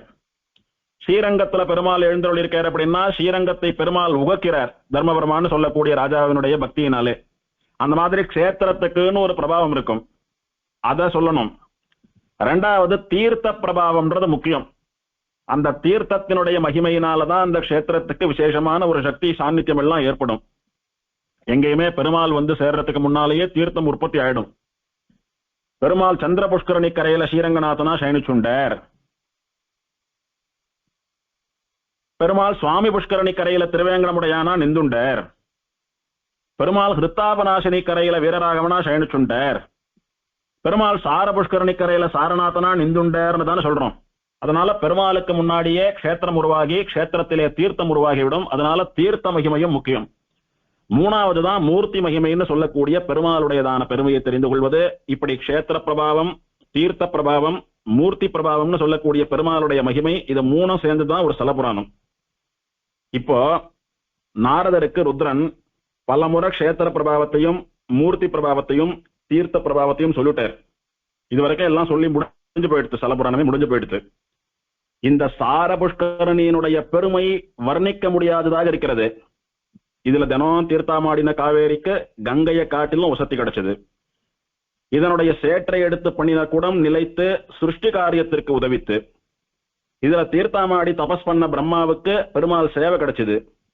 இதுல தீர்த்தாமாடி பெருமாளை சேவித்த ருத்ரனுக்கு பிரம்மத்தி தோஷத்தினாலே ஏற்பட்டதான சாபம் போச்சு. இதுல தீர்த்தமாடினதுனால மார்க்கண்டேயருக்கு எம்பெருமானுடைய அனுகிரகத்தினால மோட்சம் கிடைச்சது. இதுல தீர்த்தமாடினதுனால சத்கீர்த்தி வர்தனனுக்கு புத்திர சந்தானம் உண்டாச்சு. இதுல தீர்த்தமாடினதுனால எத்தனையோ பிராமணர்களை கொன்று தின்று மகா பிரம்மாத்தி பாப்பனா இருக்கக்கூடிய ஒரு ராட்சசனுக்கு மோட்சம் கிடைச்சது. இப்படி எத்தனை மகிமை இந்த தீர்த்தத்துக்கு உண்டு. கொஞ்சம் கொஞ்சமா சொல்லிட்டு இருக்கீங்க. மொத்தமா சார கஷேத்திரத்தில் இருக்கக்கூடிய இந்த சார புஷ்கரணியினுடைய பெருமையை நான் தெரிஞ்சுக்கணும்னு ஆசைப்படுறேன். அதனால சார தீர்த்தத்தினுடைய பெருமை மொத்தத்தையும் சொல்லிடுங்க. எனக்கு கொஞ்சம் கொஞ்சமா வேண்டாம், மொத்தம் சொல்லுங்க. 2வது வேற ஏதாவது தீர்த்தங்கள் இருக்கா அதையும் சொல்லுங்கன்னு நாரதர் பிரார்த்திக்க, இந்த தீர்த்தங்கள்ல முக்கியமான தீர்த்தமா இருக்கக்கூடிய சார தீர்த்தத்தினுடைய பெருமையை முதல்ல ருத்ரன் சொல்றார். இந்த சாரக்ஷேத்திரத்திலே பரம பவித்திரமானதா தீர்த்தாமாடுறவாளுடைய பாவங்களை போக்கக்கூடியதா, சாரக்ஷேத்திரத்துல இருக்கிற தீர்த்தங்கள்லயே வசந்த தீர்த்தமாக இருக்கக்கூடியது, 3 லோகங்களிலும் பிரசித்தி ஏற்படக்கூடிய 3 லோகங்களிலும் பக்தியோடு போற்றப்படக்கூடிய ஒரு தீர்த்தமான அது சார புஷ்கரணி தீர்த்தம் தான். இந்த சார புஷ்கரணி தீர்த்தத்தை எவன் ஒருத்தன் நினைச்சுக்கிறானோ, நினைச்ச மாத்திரத்துல அவன் நிர்மலனாக ஆகிறான். அப்படின்னா அவனுடைய பாவங்கள்லாம் அவனை விட்டு போயிடுறது. என்னைக்காவது ஒரு நாள் திருச்சேரைக்கு போய் பெருமாளை சேவித்தான். பெருமாளை சேவிக்கிறதுக்கு முன்னால கோவில் வாசல்ல சார புஷ்கரணி இருந்ததை சேவித்தான். அந்த தீர்த்தம் பெருமாளுடைய தீர்த்தம்னு கண்ணால பார்த்தான், கைகூப்பினான். அதை இப்போது மனசுல நினைச்சிருந்தாலும் கூட போறோம், அவனுடைய பாவங்கள்லாம் போயிடுறது. அன்னைக்கு ஆரோக்கியம் என்ன இருந்தது, திருச்சேரைக்கு போனேன், சார புஷ்கரணியை சேவித்தேன், பெருமாளை சேவித்தேன், தீர்த்தம் கூட ஆடினேன். இன்னைக்கு போனோன்னு மனசு இருக்கு, உடம்பு முடியல எனக்கு, நான் எங்கேயோ இருந்துருக்கேன், முடியாம இருக்கேன்னு நினைச்சுட்டாலும் அந்த தீர்த்தத்தை ஒரு க்ஷணம் தியானம் பண்ணிண்டா போறோம், அவன் நிர்மலனாக பாப பீருவாக ஆகிடுறான். அந்த சார தீர்த்தத்துக்கு ரிஷி பராசர மகரிஷி, அந்த சார தீர்த்தத்துக்கு தேவதை சாட்சாத் சாரநாதன் சொல்லக்கூடிய எம்பெருமான் ஸ்ரீமன் நாராயணன். அந்த சார தீர்த்தத்துக்கு விருட்சம் மரமானது அரசமரம். அந்த சார தீர்த்தத்தை ரட்சிக்கக்கூடிய ரட்சகன் திருவனந்தாழ்வான்னு சொல்லக்கூடிய ஆதிசேஷன். இப்படி விஷ்ணு புராணத்தை அருளி செய்த பராசர மகரிஷின்னு சொல்லக்கூடிய பரம ஸ்ரீ வைஷ்ணவராலே ரட்சிக்கப்படுகிறதான தீர்த்தம். மரங்களிலே நான் அரசமரமாக இருக்கிறேன்னு சொன்ன எம்பெருமானுடைய ஸ்வரூபமான அரசமரம் அதற்கு விருட்சம். சாட்சாத் சாரநாதன் எம்பெருமானே அதற்கு தேவதை. எப்போதும் எம்பெருமானை விடாமல் கைங்கரியம் பண்ணி கொண்டிருக்கக்கூடிய பரம வைஷ்ணவனா பரம கைங்கரிய ஸ்ரீமானா இருக்கக்கூடிய திருவனந்தாழ்வானே அதற்கு ரட்சகன். இப்படி சகல விதத்தினாலும் பரம வைஷ்ணவத்துவம் நிறைந்த வசந்த தீர்த்தம் அந்த தீர்த்தம். அந்த தீர்த்தத்துல ஸ்நானம் பண்ணிதான் காவேரியானவள் தன்னுடைய இஷ்ட சித்தியை அடைந்தாள். ஹே ரிஷியே நாரதா, எவன் ஒருத்தன் திருச்சேரைக்கு வந்து மாசி மாசத்தில், மாக மாசம்னு சொல்லக்கூடிய மாசி மாசத்தில் சார புஷ்கரணியில ஸ்நானம் பண்ணி அந்த தீர்த்த கரையிலே தன்னுடைய பித்ருக்களுக்கு அந்த தீர்த்தத்தினாலே தர்ப்பணம் பண்ணுகிறானோ, அவன் பண்ணக்கூடிய அந்த ஒரு தர்ப்பணத்தினாலே அவனுடைய பித்ருக்கள் 100 வருஷ காலம் சார்தம் பண்ணின திருப்தி அடைகிறார்கள். மாக ஸ்நானம், மாசி மாச ஸ்நானம்னு சொல்லக்கூடியது நதிகள்ல தீர்த்தம் ஆடுறதுக்கும், குறிப்பா புண்ணிய கஷேத்திரங்கள்ல இருக்கக்கூடிய புண்ணிய தீர்த்தங்கள்ல தீர்த்தம் ஆடுறதுக்கும் உகந்த மாசம் அப்படின்னு பல ஸ்தல புராணங்கள்ல பார்த்துட்டு வரும். எத்தனை தீர்த்தங்கள், வானமாமலையில இருக்கக்கூடியதான தீர்த்தம், திருக்குறுங்குடி தீர்த்தம், இப்படி பல க்ஷேத்திர தீர்த்தங்கள்ல பார்த்துட்டு வரும். மாக மாசம்னு சொல்லக்கூடிய மாசி மாசத்தில் அந்த தீர்த்தத்துல தீர்த்தமாடுறதும், அதன் கரையிலே ஜபம் பண்றதும், பண்ணக்கூடிய தானங்களும், பித்ரு காரியங்களும், தர்ப்பணங்களும், இதெல்லாம் ரொம்ப விசேஷம் அப்படின்னு. அந்த மாதிரி சார புஷ்கரணியில மாக மாச ஸ்நானம் பண்ணி அங்க ஒரு தர்ப்பணம் பண்ணினா 100 வருஷ காலம் சார்தம் பண்ணின திருப்தியை பித்ருக்கள் அடைகிறார்கள். எவன் வருஷன் பங்குனி மாச ரோஹிணி நட்சத்திர தன்னைக்கு சார புஷ்கரணியிலே தீர்த்தமாடி சாரநாதனை சேவிக்கிறானோ, அவன் எப்பேற்பட்ட பாவம் பண்ணினாலும் அந்த பாவங்கள்ல இருந்தெல்லாம் விடுபட்டு விடுறான். ஏன், பிரம்மத்தி தோஷமே பண்ணியிருந்தாலும் பங்குனி மாச ரோகிணி நட்சத்திரத்துல தீர்த்தமாடினா அவனுக்கு அதுல இருந்து விமோசனம் கிடைக்கிறது, இதுல சந்தேகமே வேண்டாம். எவன் ஒருத்தன் பாத்திரபத மாசம்னு சொல்லக்கூடிய புரட்டாசி மாசத்தில் அமாவாசையில் பித்ருக்களை உத்தேசித்து இந்த தீர்த்த கரையில் தர்ப்பணம் பண்ணுகிறானோ, அவனாலே தரப்படுகிற அந்த தர்ப்பண தீர்த்தம் அவர்களுக்கு அமிர்தத்தை போல, அதாவது அவர்களை மோட்சத்திற்கு அனுப்பி வைக்கும். அவ ஒருவேளை சரணாகதி பண்ணிக்காம அவளுடைய ஆத்மாவானது எங்கேயோ திண்டாடி கொண்டிருந்தாலும் கூட இவன் தரக்கூடிய இந்த சாரபுஷ்கரணி தீர்த்த தர்ப்பணத்தினாலே அவர்களும் உத்தமமான சீவைகுண்டத்தை அடைவார்கள். தன்னுடைய பெற்ற தாயை கொலை பண்ணின பாவம், பெற்ற தகப்பனை கொன்ற பாவம், எல்லோருக்கும் தாயாக இருக்கக்கூடிய பசுவை கொன்ற பாவம், பிராமணனை கொன்ற பாவம், ஆச்சாரியனுடைய பத்னியை அடைந்த பாவம், இப்பேற்பட்ட மகா பாவங்கள் எல்லாம் கூட இந்த சாரபுஷ்கரணி ஸ்நானத்தினாலே விமோசனம் அடைகின்றன. எவன் ஒருத்தன் சூரியோதயத்தை அதிக்கிரமித்து ஆத்ம போஷணம் பண்ணுகிறானோ, அதாவது சூரியோதயத்துக்கு முன்னால சாப்பிடவே கூடாது, சூரியனை பார்க்காம சாப்பிடவே கூடாது. எவன் ஒருத்தன் அந்த மாதிரி வயத்தை வளர்க்கறதுக்காகவும் நாக்கு ருச்சிக்காகவும் சூரியோதயத்துக்கு முன்னாலேயே அலைஞ்சுண்டு சாப்பிடுறானோ அவன் மகா பாப்பின்னு சாஸ்திரம் நிந்திக்கிறது. சாஸ்திரம் சொன்னாதான் சாப்பிடணும், இல்லைன்னா சாப்பிடக்கூடாது. ஆக அப்படி ஆத்ம போஷம் பண்ணினவன்லாம் இருக்கானே, அவனும் கூட இந்த தீர்த்தத்துல ஸ்நானம் பண்ணினா அந்த பாவம் எல்லாம் கூட போயிடும். இவெல்லாம் ஒண்ணு பண்ணணும். என்ன பண்ணணும்னா, ஸ்நானம் பண்றதுக்கு முன்னால இந்த சார புஷ்கரணி கரையில நின்றுண்டு சாரநாதன் எம்பெருமான் கோவில ராஜகோபுரத்தை பார்த்த மாதிரி திரும்பி நின்றுண்டு சாரநாதனை தியானம் பண்ணி அஞ்சலி அஸ்தமா கைய வச்சுண்டு கைய கூப்பிண்டு பெருமாள் இடத்துல பிரார்த்திக்கணும். உன்னுடையதான இந்த புண்ணிய கஷேத்திரத்திலே, உன்னுடைய சம்பந்தம் இருக்கக்கூடிய உத்தமமான இந்த சார தீர்த்தத்திலே அடியேன் தீர்த்தமாட போகிறேன், அதுக்கு நீ அனுமதி தர வேணும். உன்னாலே அனுமதிக்கப்பட்டு இந்த தீர்த்தத்துல நான் தீர்த்தமாடினால் என்னுடைய அத்தனை பாவங்களும் என்னை விட்டு விலகி போய் நான் வேண்டக்கூடிய அத்தனை வேண்டுதல்களும் நிறைவேறும், அதுக்கு நீ அனுகிரகம் பண்ணணும் அப்படின்ற அர்த்தத்தோட பெருமாளை பிரார்த்திச்சுக்கணும். அதுக்கு ஒரு ஸ்லோகத்தை பிரம்மாண்ட புராணம் பவிஷ்யத் புராணமே தரது நமக்கு. இந்த ஸ்லோகத்தினால பெருமாளை பிரார்த்திச்சுட்டு அப்புறம் தீர்த்தமாடுங்கன்னு சொல்றது. அந்த ஸ்லோகத்தை மந்திரம்னு சொல்றது. மந்திரம் ஸ்லோகம் என்ன வித்தியாசம்?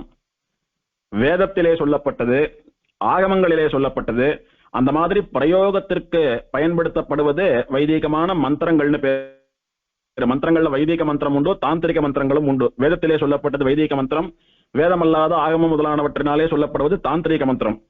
அதெல்லாம் தகுந்த பிரயோகத்தோட ஆச்சாரிய உபதேசத்தோட நல்ல முறையில ஜபிக்கப்பட்டு அதுக்கப்புறம் தான் பயன்படுத்தணும். அதெல்லாம் இவா சொன்னா புஸ்தகத்தை பார்த்தேன் நானே தெரிஞ்சுட்டேன் நானே சொன்னேன்னா மந்திரன் பலன் தராது.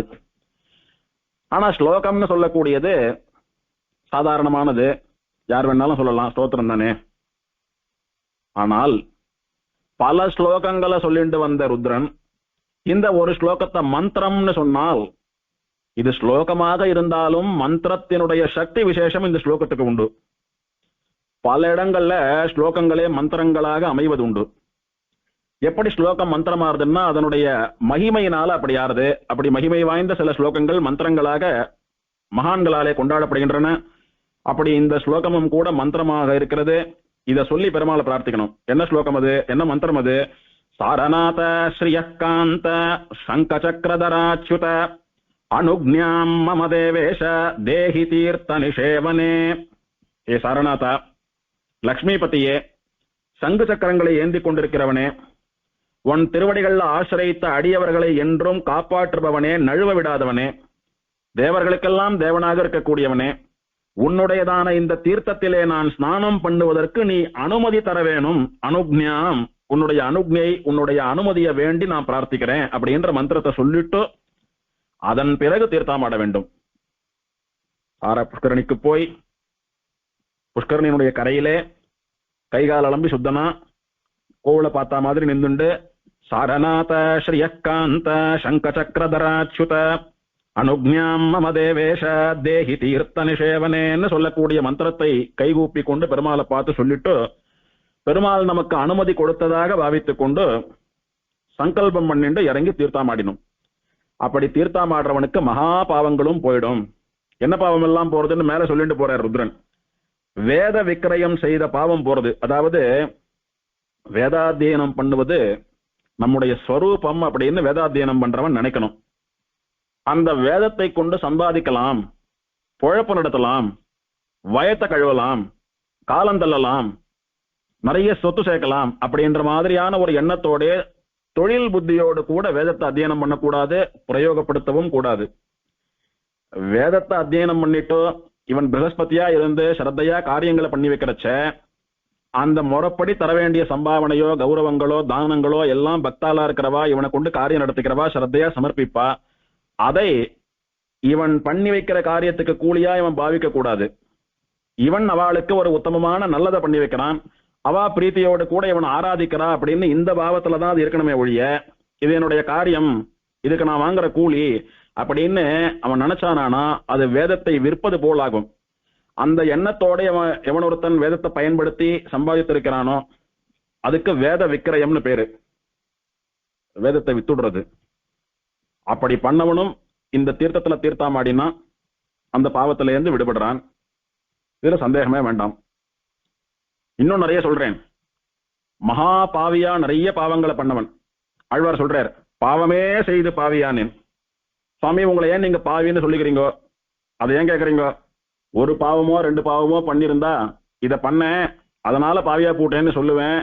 பாவமே செய்து பாவியானேன், நான் பண்ணது என்னென்ன உண்டோ அது அத்தனையும் பாவம் தான்றார் ஆழ்வார். அந்த மாதிரி மகா பாபி, நன்றி கெட்டவன். ஒருத்தர் ஒரு காரியம் நமக்கு பண்ணியிருக்காருன்னா அந்த நன்றியை என்னைக்கும் நினைச்சு பார்க்க வேண்டாமா?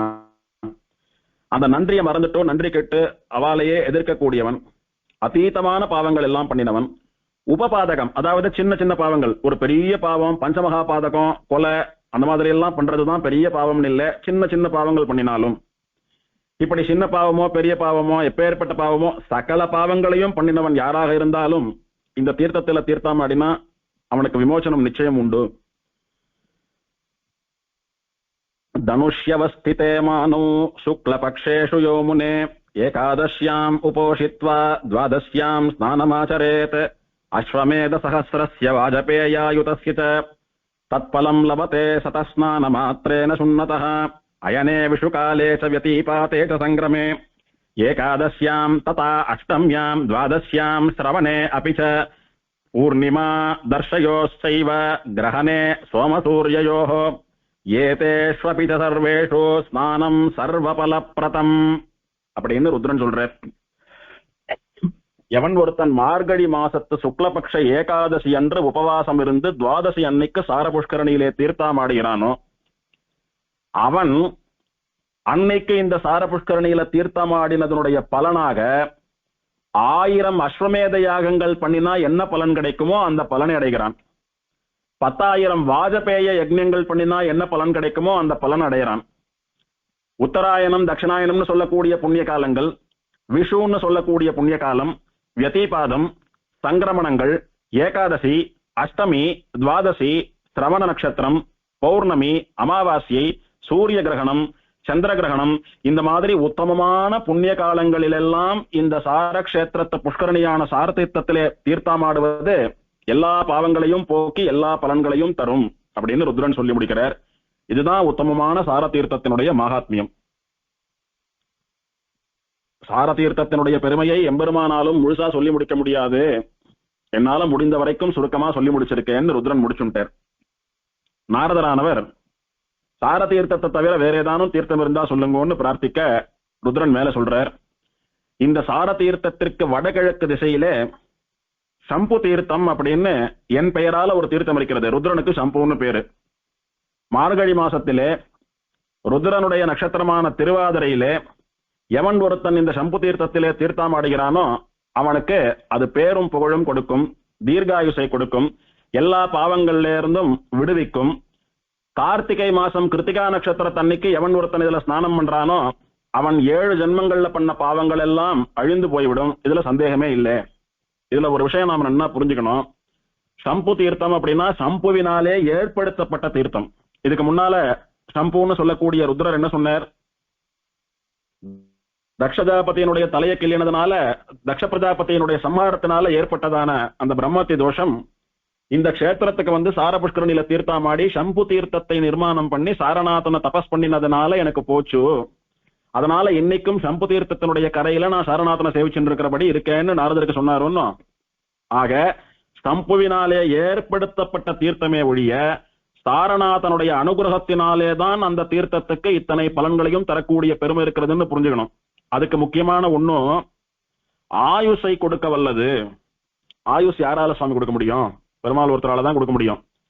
பிரம்மா அவாவா கர்மாவுக்கு தகுந்தபடியான ஆயுஷை எழுதுதான் முடியுமே தவிர ஆஸ் பர் நாம்ஸ் தான் பிரம்மாவால் ஆயுஷ் எழுத முடியும். பிரம்மாவா டிசைட் பண்ணி எல்லாம் ஒருத்தருக்கு கொஞ்சம் ஆயுஷம் ஒருத்தருக்கு நிறைய ஆயுஷம் எல்லாம் கொடுக்க முடியாது. இதுக்கு நல்ல ஆதாரம் வேணும்னா திருமழிசை பிரான் சரித்திரத்துல பார்க்கணும்.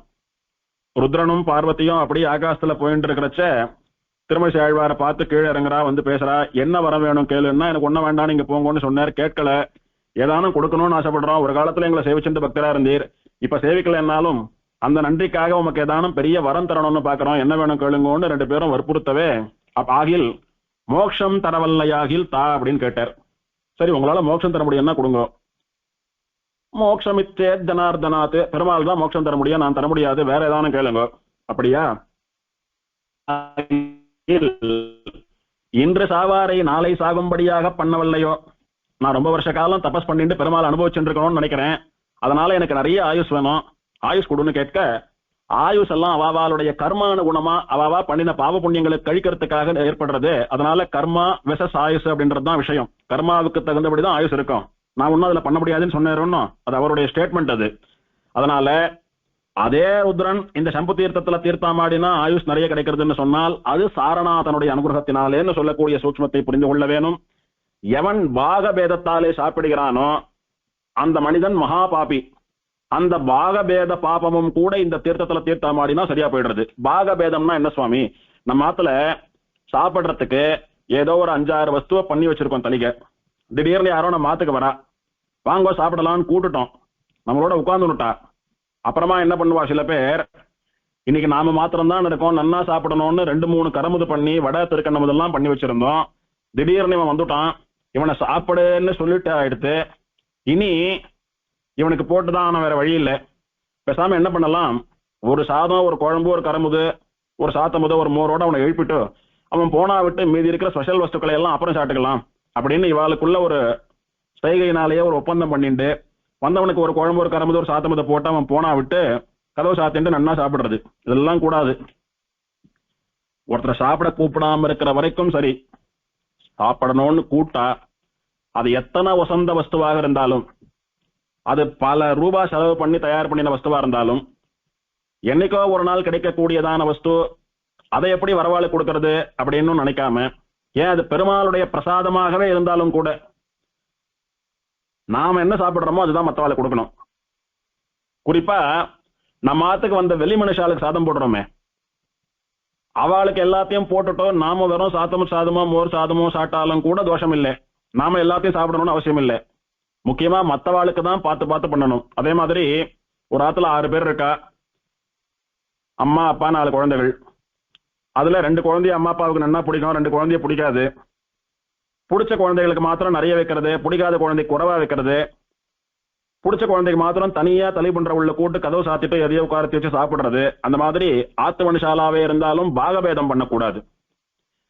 பெரியவாளா இருக்கிறவா பரிமாறுறவா, இவா வேணா எனக்கு இது வேண்டாம் அவ சாப்பிட்டுட்டோம்னு இவா தியாஜ்யம் பண்ணிவிடலாம், தியாகம் பண்ணி விடலாமே தவிர, இவா கை எதிர்பார்த்துட்டு உட்கார்ந்து இருக்கிறவாளுக்கு ஓரவஞ்சனையினாலே பேதம் பண்ணக்கூடாது. இதுக்கு பாகபேதம்னு பேரு. அது மகா பாபம். அது அந்த பாவமும் அதுல தீர்த்தாமாடினா போயிடுறது. எவன் அமாவாசையை தோறும் மத்தவாள் ஆத்து சாப்பாட்டுக்கு ஆசைப்பட்டு சாப்பிடுறானோ அவனுக்கும் இந்த தீர்த்தத்தினால அந்த பாவம் போறதுன்னு சொல்றாரு. இதுல இருந்து என்ன தெரியறது, அமாவாசை அன்னைக்கு, அமாவாசைக்கு பித்ரு தினம்னு பேரு.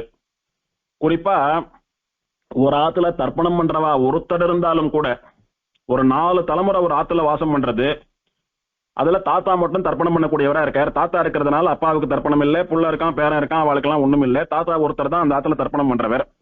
அப்படி ஒரு குடும்பத்துல ஒருத்தர் தர்ப்பணம் பண்றவாளாக இருந்தாலும் அன்னைக்கு அந்த ஆத்து மாமி தலிகை பண்ணி அவ ஆத்து பெருமாளுக்கு கண்டரோலை பண்ணி அதைத்தான் அந்த ஆத்து மனுஷா சாப்பிடணுமே ஒழிய, எங்க அம்மா தலிகை ஓரளவுக்கு சுமாரா தான் பண்ணுவா, எதிராத்து மாமி ரொம்ப நன்னா பண்ணிருப்பா, அவ பையன் எனக்கு ஃப்ரெண்டு, இன்னைக்கு போய் நாங்க சாப்பிட்டு வந்து விடுறேன்னு அப்படின்னு சொல்லி அங்க ஏதோ விசேஷமா பண்றா, தலிகை வாசனை வர்றதுன்னு மோப்பம் பிடிச்சுட்டு எல்லாம் ஆசைப்பட்டு மற்ற ஆத்துல போய் சாப்பிடுறதுக்கு இல்லை. சிரார்த்த தன்னைக்கு எப்படி நம்ம ஆத்து சாதம் தான் சாப்பிடுறது, மத்த ஆத்துல சாப்பிடுறது இல்லை, வெளியில சாப்பிடுறது இல்லைன்னு வச்சுட்டு இருக்கோமோ, அதே மாதிரி பித்ரு தினம்னு சொல்லக்கூடிய அமாவாசைக்கும் அந்த நியமம் உண்டு. ஒரு அமாவாசைக்கும் வெளி ஆகாரம் கூடாது.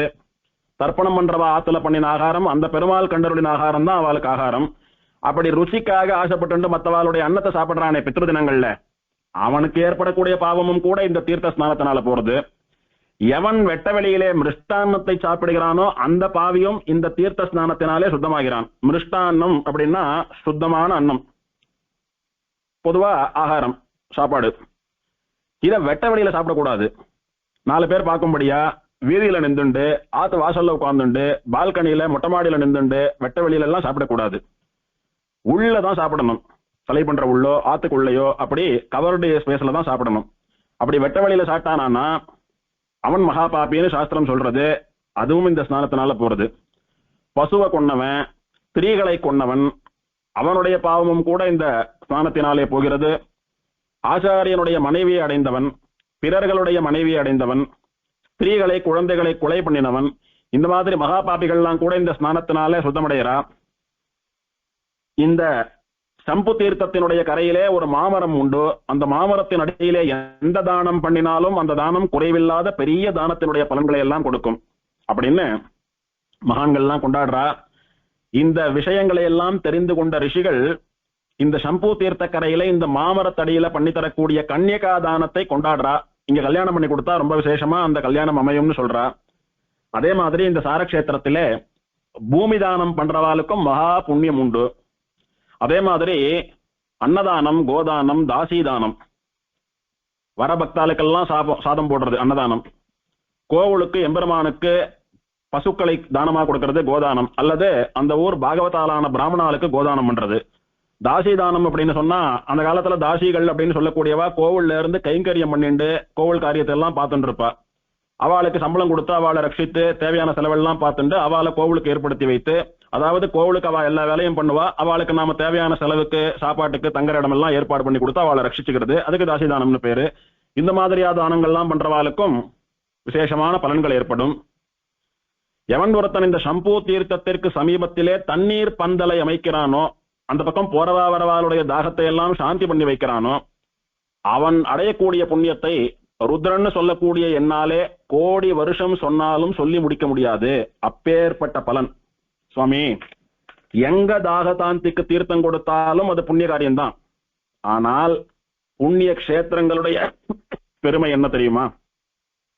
புண்ணிய தீர்த்த கரையினுடைய பெருமை என்ன தெரியுமா? புண்ணிய விமானங்களினுடைய பெருமை என்ன தெரியுமா? ஒருத்தருக்கு சாதம் போட்டா என்ன புண்ணியமோ, ஒருத்தருக்கு தீர்த்தம் கொடுத்தா என்ன புண்ணியமோ, அதையெல்லாம் 1000 மடங்கா, லட்சம் மடங்கா, கோடி மடங்கா பெருக்கி தரக்கூடியது புண்ணிய தீர்த்தங்களும் புண்ணிய விமானங்களும் புண்ணிய கஷேத்திரங்களும். காஞ்சிபுரத்துல ஒரு கல்யாணம் பண்ணி கொடுத்தா கோடி கல்யாணம் பண்ணி கொடுத்த பலன் உண்டு, கோட்டி கன்னிகாதான பலன் உண்டுன்னு ஸ்தலபுராணம் தெரிவித்தது. வீக்ஷாரண்யத்துல ஒருத்தனுக்கு சாதம் போட்டா 1,00,000 பேருக்கு சாதம் போட்ட பலன் உண்டுன்னு ஸ்தலபுராணம் தெரிவித்தது. சுவாமி புஷ்கரணி கரையிலே ஒரு பிராமணனுக்கு பண்ணக்கூடிய தானம் 1,00,000 பிராமணனுக்கு பண்ணக்கூடிய பலன்களை தரதுன்னு சாஸ்திரம் சொல்லித்து. இதுதான் புண்ணிய தீர்த்தங்களினுடைய மகிமை பெருமை. காஞ்சிபுரத்திலே அனந்த தீர்த்த சரஸ்னுடைய கரையிலே புண்ணிய கோட்டி விமானத்தினுடைய நிழல்ல பண்ணக்கூடிய ஒரு தானமும் கோடி மடங்கு பலனை தரக்கூடியது அப்படின்னு எல்லாம் சொல்றதே புராணங்கள். அதுதான் புண்ணிய கஷேத்திரத்தினுடைய புண்ணிய தீர்த்தத்தினுடைய பெருமை. அதனால தண்ணீர் பந்தல் அமைத்து தாக சாந்தி பண்றது எங்க பண்ணினாலும் புண்ணியம்தான். ஆனா அதை அப்படியே கோடி மடங்குல பண்ணக்கூடிய அளவுக்கு இந்த தீர்த்தத்தினுடைய பிரபாவம் இருக்கு. அத இவ்வளவு புராணங்களை உங்களுக்கு சொல்லிட்டு வர ருத்ரன் என்னால கூட 1 கோடி வருஷங்கள் ஆனாலும் சொல்லி முடிக்க முடியாதுன்னு சொல்லக்கூடிய அளவுக்கு பெருமை. சரி சுவாமி, ரொம்ப சந்தோஷம். வேற ஏதாவது தீர்த்தம் உண்டான்னு நாரதர் மேல கேட்கிறார். அந்த சம்பு தீர்த்தத்துக்கு தெற்கிலே தீர்த்தங்களுக்கெல்லாம் உயர்ந்த ஒரு தீர்த்தம் உண்டு. அந்த தீர்த்தத்துக்கு ரிஷி மார்க்கண்டேயர், இந்திரன் தேவதை, அதற்கு விருட்சம் வில்வமரம், அந்த தீர்த்தத்தை ரட்சிப்பவர் கருடன். அந்த தீர்த்தம் அதுல தீர்த்தமாடுறவாளுக்கு எல்லா ஐஸ்வர்யங்களையும் கொடுக்கக்கூடிய தீர்த்தம். அதுல தீர்த்தமாடுறவாளுக்கு ஸ்வர்க்கம் கிடைக்கும். தீர்த்தமாடுறவாளுடைய பாவம் எல்லாம் போயிடும். எவன் ஒருத்தன் ஆணி மாசம் மூல நட்சத்திரத்திலே இந்த தீர்த்தத்திலே ஸ்நானம் பண்ணுகிறானோ அவனுக்கு மோட்சமே கூட கிடைக்கிறது. எவன் ஒருத்தன் ஆஸ்வயுஜ மாசம்னு சொல்லக்கூடிய ஐப்பசி மாசத்திலே இந்த தீர்த்தத்திலே தீர்த்தமாடுகிறானோ அவன் பிரம்மவாதிகளான பிரம்மவித்துக்களாலே கொண்டாடப்படுகிறான். பெரிய மகான்கள்லாம் ஐப்பசி மாசத்துல இந்த தீர்த்தத்துல துலா ஸ்நானம் பண்றதுக்கு இவன் எத்தனை பாக்கியம் பண்ணிருக்கான்னு இவனை கொண்டாடுறாளாம். திருடைய முதலான பாவங்களை எல்லாம் பண்ணினவன் இந்த தீர்த்த ஸ்நானத்திலேருந்து புனிதமடைகிறான். எந்த ஒரு மட்டமான மனுஷன் ஆச்சார அனுஷ்டானங்களினாலே ரொம்ப மட்டமா நீச்சனா இருக்கக்கூடியவன் 1 மாச காலம் சூத்ரான்னத்தை சாப்பிடுகிறானோ அவனுக்கும் இந்த தீர்த்த ஸ்நானத்தினாலே விமோசனம் ஏற்படுகிறது. தங்கம், வெள்ளி, வஸ்திரம் முதலான தானங்களை எல்லாம் இந்த தீர்த்தத்தினுடைய கரையிலே பண்ணினால் பல மடங்கு பலன் உண்டு.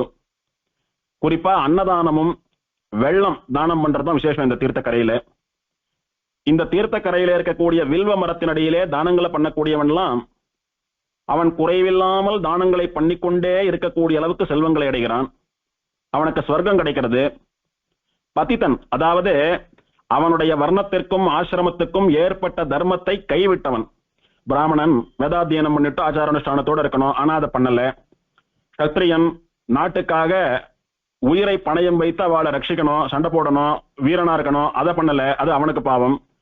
வைஷ்யன் தர்மத்துக்கு உட்பட்டு வியாபாரம் பண்ணணும், அநியாயமா ஆசைப்பட்டு அதிகமான லாபம் ஈட்டக்கூடாது, அதை விட்டான்னா அவன் தர்மம் போச்சு. இப்படி யார் யார் அவாவாளுடையதான வர்ண தர்மத்தையும் ஆசிரம தர்மம், ஒரு பிரம்மச்சாரின்னு சொன்னா அவனுக்கு என்ன தர்மமோ அதை அவன் பண்ணியானும். சமிதா தானம் பண்றதோ அத்தியனம் பண்றதோ அதெல்லாம் ஒரு பிராமண பிரம்மச்சாரி பண்ணியானும். அதே மாதிரி ஒரு கிரகஸ்தன்னு சொன்னா ஆமடையால குழந்தைகளை எல்லாம் ரட்சிக்கணும், அதை பண்ணாம விட்டா அவன் அந்த தர்மத்தை விட்டவனாராம். ஒரு சன்னியாசியானவர் சன்னியாச தர்மத்தை ஏத்துட்டாரானா அவர் ஏற்றுக்கொண்ட தர்மத்தை கடைசி மட்டும் ரட்சிச்சானோ அவர் அந்த தர்மத்திலிருந்து விலகிட்டாரானா அது அவர் அந்த தர்மத்தை விட்டுடாருது. இந்த மாதிரி அவாவாலுக்குரியதான வர்ண தர்மத்தையும் ஆசிரம தர்மத்தையும் கைவிடுவதற்கு கைவிட்டவனுக்கு பதித்தன்னு பேரு. அந்த மாதிரி பதித்தடா போறவா நிறைய பேர் உண்டு. அவாலும் இதுல தீர்த்தாமாடினா அந்த தோஷம் அவளுக்கு போயிடுறது. அண்ணனுக்கு கல்யாணம் ஆகாம இருக்கிறச்ச தம்பியானவன் முந்திண்டு கல்யாணம் பண்ணிண்டா அது பாவம். ஆகலைன்றது வேற. இவனா பண்ணிண்டான் இவனா தேடிண்டான் அப்படின்னா அந்த பாவம் இதுல தீர்த்தாமாடினா போயிடுறது.